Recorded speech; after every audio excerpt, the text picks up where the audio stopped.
kiat Bapak itu apa sebenarnya buat Indonesia yang bersatu? Sebetulnya kita kan sudah punya landasan yang kokoh, yang sudah teruji oleh sejarah, ya, yaitu Pancasila. Faktanya Pancasila tetap ada karena Indonesia adalah negara Pancasila begitu kan. Tapi kan kita akhir-akhir ini sering melihat Pak konflik horizontal, ada konflik yang sangat serius atas nama keyakinan, kemudian melakukan upaya-upaya destruktif atas nama keyakinan. Yang salah pemimpinnya dong. Saya berpandangan seperti ini. Saya berpandangan bahwa kita jangan menyalahkan orang demi orang, ya. Marilah kita mencari akar permasalahan. Tujuan pertama suatu pemerintah adalah melindungi warga negaranya. Jadi konflik horizontal yang bisa meluas itu menurut pandangan saya, dan saya kira dibenarkan oleh sejarah, itu akan mudah dan terjadi manakala kebutuhan-kebutuhan dasar ini tidak terpenuhi. Termasuk juga teror dan lain sebagainya. Saya kira begitu. Di mana pranata pemerintahan itu tidak kokoh dan kuat, ya kan? Ya akan meluas. Dan kita juga terlalu pesimistis, dalam arti kita juga harus mengakui dibandingkan dengan banyak negara lain, sebetulnya pranata negara dan bangsa kita juga tidak terlalu jelek.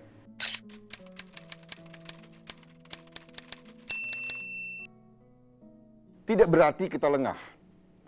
Tidak berarti bahwa tidak ada kekuatan-kekuatan yang masih menginginkan Indonesia pecah. Ya. Kekuatan di dalam maupun di luar negeri. Ini tantangan bagi setiap pemimpin di Indonesia, ya. Saya kira demikian, ya. Jadi masalah yang timbul kayak seperti Ahmadiyah, teror bom, kemudian juga konflik atas nama keyakinan. Cara terbaiknya kan harus ada tindakan tegas. iya. Banyak orang yang menyatakan bahwa sekarang ini tindakan tegas itu agak susah ya begitu. Sama juga seperti NII misalnya. NII itu bahaya yang bisa dikatakan laten. Padahal kalau misalnya solusinya mau diselesaikan dengan tegas dan tepat itu bisa saja. Tapi kok masih tetap ada? Ini ada apa sebenarnya, Pak? Saya punya pandangan, ya, bahwa kuncinya adalah dalam pendidikan. Apabila pendidikan nasional kita baik, ya, kita bisa mencegah meluasnya pemikiran-pemikiran yang menyesatkan.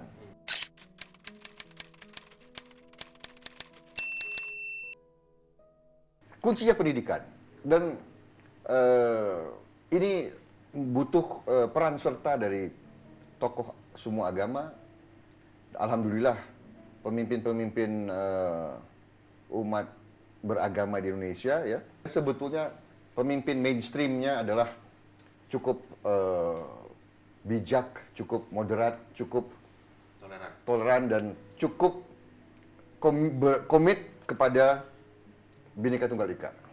Jadi ini kita bersyukur, ya, bahwa ada ekstremisme di semua negara yang begitu kaya saja seperti Amerika dan sebagainya, banyak yang ekstrem, banyak yang radikal. Nah, kita juga harus akui bahwa di dalam keluarga Nusantara yang begini besar, 247, ada pemimpin-pemimpin yang seperti itu, ya kan?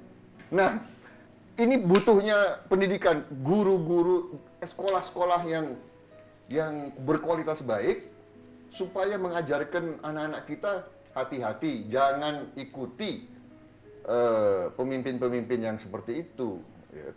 Jadi kuncinya pendidikan. Nah, disitulah argumen saya selalu, kita butuh menghimpun kekayaan nasional, kita harus punya dana yang banyak, yang cukup, kita harus investasi kepada pendidikan yang berkualitas. Hanya pendidikan yang bisa melawan radikalisme. Kuncinya pendidikan, ya.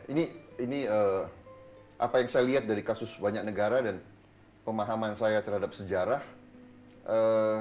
Bapak tidak termasuk pihak yang menyalahkan katakanlah pemerintah atau presiden yang bersikap tidak tegas atau terlalu lunak terhadap pihak-pihak. Begini, saya selalu mengatakan ya. Saya pakai analogi sepak bola. Saya selalu bilang orang yang tidak berada di lapangan itu selalu paling gampang teriak. Jadi saya mengerti lah. Saya pernah dalam posisi tanggung jawab, walaupun saya waktu itu dalam tentara, saya sekarang dalam perusahaan-perusahaan saya, dalam partai, tidak gampang ya untuk memimpin banyak orang, ribuan orang, puluhan ribu orang. Ini yang dipimpin presiden itu ratusan juta gitu. Jadi gampang dibilang tidak tegas. Dan kalau saya tidak berani untuk bicara seperti itu. Maaf. Saya ingin marilah kita berpikir rasional. Kita jangan mencela, jangan mencari kesalahan orang. Marilah kita menyelesaikan masalah dengan rasional. Kalau ada kekeliruan, kita kritisi, kita kasih alternatif, ya kan? Tapi kita hormati koridor, kita hormati parameter, kita hormati tata cara dari kehidupan. Dikritik itu boleh, saya kira kritik itu baik ya. Kritik, otokritik, tesa, antitesa, yang dihasilkan adalah sintesa. Saya percaya kritik yang tajam dan bagus itu akan menghasilkan kebijaksanaan yang baik. Dengan neoliberal dan ekonomi kerakyatan. Sekarang kita punya isu hubungan langsung kerjasama zero tarif atau mendekati nol tarif dengan Cina antara negara-negara ASEAN. Tanggapan Bapak sedikit saja. Saya sebetulnya ya termasuk orang yang dari awal, bukan sekarang, berapa belas tahun yang lalu, saya menganggap bahwa waktu itu agak terlalu gegabah kita cepat-cepat masuk free trade ini. Tetapi janganlah kita anggap remeh persoalan ini. Ya, ini menyangkut daya saing kita, ya. Sulit saya kira, ini masalah dilematis sebagai pengambil kebijaksanaan. Bapak bilang bahwa 2014 adalah target ya Pak ya? Dan apakah itu akan jadi komitmen? Bapak bilang bahwa 2014 adalah target ya Pak ya? Dan ya artinya itu adalah pertarungan terakhir, last battle kata Bapak. Saya lihat dari segi usia ya. Ya, itu pribadi saya. Oke.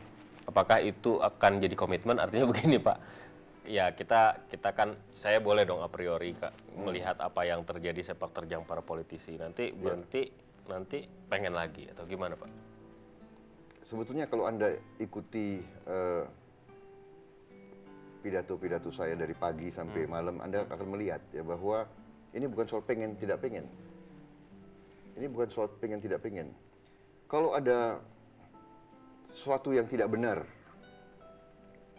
Anda diam, Anda abstain, atau Anda ingin melakukan perbaikan terhadap yang tidak benar itu, ya kan? Kalau negara kita terancam, ada invasi dari luar, sebagai patriot, sebagai warga negara yang cinta tanah air, harusnya terpanggil. Terpanggil atau tidak? Harusnya terpanggil. Bukan soal pingin tidak pingin. Sekarang kalau kita lihat kondisi ekonomi tidak benar, kita punya keyakinan bahwa itu tidak benar, dan kita mengerti bagaimana kita bisa benarkan. Apa kita diam? Kalau kita lihat aset-aset negara yang begitu berharga, yang begitu produktif, kalau istilah bisnis, istilah ekonomi itu cash cow, menghasilkan cash, menghasilkan uang tunai bagi negara, dijual murah ke bangsa lain. Kita tahu itu tidak benar, kita diam, ya kan? Dan kita kalau ngomong saja suka nggak didengar di republik ini, ya kan? Nggak tahu ini akan dimuat saya ngomong begini, nggak tahu. Maksud saya, apa kita akan diam dalam keadaan yang tidak benar? Saya terpanggil kalau memang situasi sudah baik, kondisi sudah benar, ya kan? Sudah ada keadilan, sudah ada pemerataan, ya untuk apa kita cari-cari repot. Untuk apa saya berjam-jam keliling daerah, ya kan? Jadi ini bukan soal pingin tidak pingin, ini adalah Panggilan. masalah panggilan, masalah keyakinan, masalah ketidakrelaan melihat negara saya terpuruk, melihat bangsa saya diejek, melihat rakyat saya miskin. Saya nggak menerima bahwa negara yang begini kaya, rakyat kita masih susah cari makan.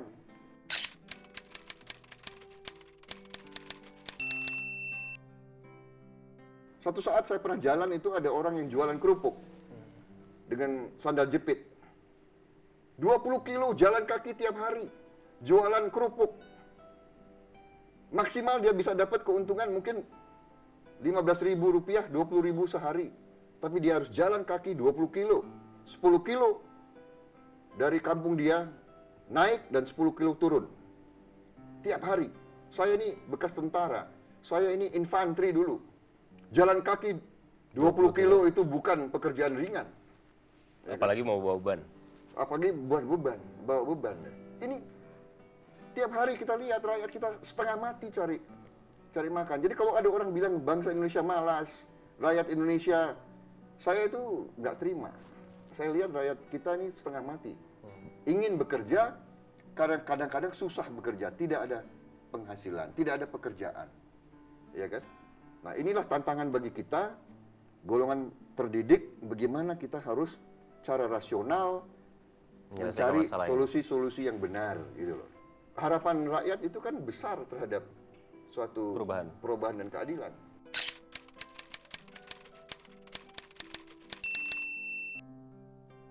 Ya. Okay. Ya. Saya bukan menganggap bahwa saya yang bisa menyelesaikan. Ya, saya bukan saya manusia biasa, tetapi saya sebagai pelaku ekonomi, saya melihat sumber permasalahan di Indonesia adalah model pembangunan ekonomi yang salah arah. Dengan sistem yang salah. Dengan sistem yang keliru. Dan ini bukan salah siapa-siapa, ini salah kita semua. Ya kan? Termasuk saya juga ikut dulu, saya ikut terkagum-kagum dengan sistem itu, ya kan? Pertumbuhan, setelah pertumbuhan nanti ada kekayaan, nanti kekayaannya akan menetes ke bawah. Ya kan itu kan teorinya itu. Kita tunggu-tunggu nggak netes. Berpuluh tahun nggak netes. Dan ternyata di sumbernya mazhab itu, ya, di Amerika saja mereka baru sadar bahwa kalau mengikuti logika mazhab ini, rakyat banyak akan menderita. Nah, ini tantangan bagi kita sekarang. Apa kita terus dengan sumber daya ekonomi kita biarkan terkuras habis, dibawa ke luar negeri dalam bentuk bahan mentah, kita hanya sebagai pasar, atau perubahan paradigma? Saya mengusung perubahan. Ya, ya. Maju dengan ide itu pasti akan menimbulkan pengaruh tentu saja gitu kan, karena selama ini ide itu sudah well established gitu loh, dan diakui dan bahkan di-endorse oleh kekuatan-kekuatan yang Bapak katakan itu tadi. Berarti ada resiko ketika Prabowo maju dengan mengusung alternatif sistem gitu. Itu sudah Bapak siapkan juga. Hidup adalah risiko ya. Kalau kita punya keyakinan, dulu Bung Karno waktu menyatakan kemerdekaan juga ada risiko kan. Benar nggak? Tidak terjamin bahwa gerakan kemerdekaan Indonesia akan berhasil pada saat itu. Belanda bagian dari sekutu, Inggris pemenang Perang Dunia Kedua, mendukung Belanda, kita di ultimatum di Surabaya, kita di ultimatum di Bandung, tapi rakyat kita menjawabnya dengan kalau perlu ya Bandung lautan api, Bandung bumi hangus, daripada tunduk kepada ultimatum orang asing. Saya ingat kata-kata Bung Hatta yang luar biasa ya. Merinding saya. Bung Hatta pernah mengatakan, lebih baik saya lebih senang melihat Indonesia tenggelam ke dasar lautan daripada menjadi anteknya negara asing, daripada jadi budaknya negara asing. Bung Hatta, orang yang begitu moderat, mengeluarkan kata-kata itu. Lebih baik Indonesia tenggelam ke dasar lautan daripada jadi Itu resikonya termasuk Bapak juga dilarang untuk tinggal di Indonesia, jangan-jangan seperti zaman dulu lagi. Itu masa lalu ya kita jangan kita cari musuh, jangan memperpanjang ketidakfahaman ya. Saya anggap itu salah paham ya, mereka tidak mengerti Prabowo ya kan? Saya bukan lawan siapapun ya.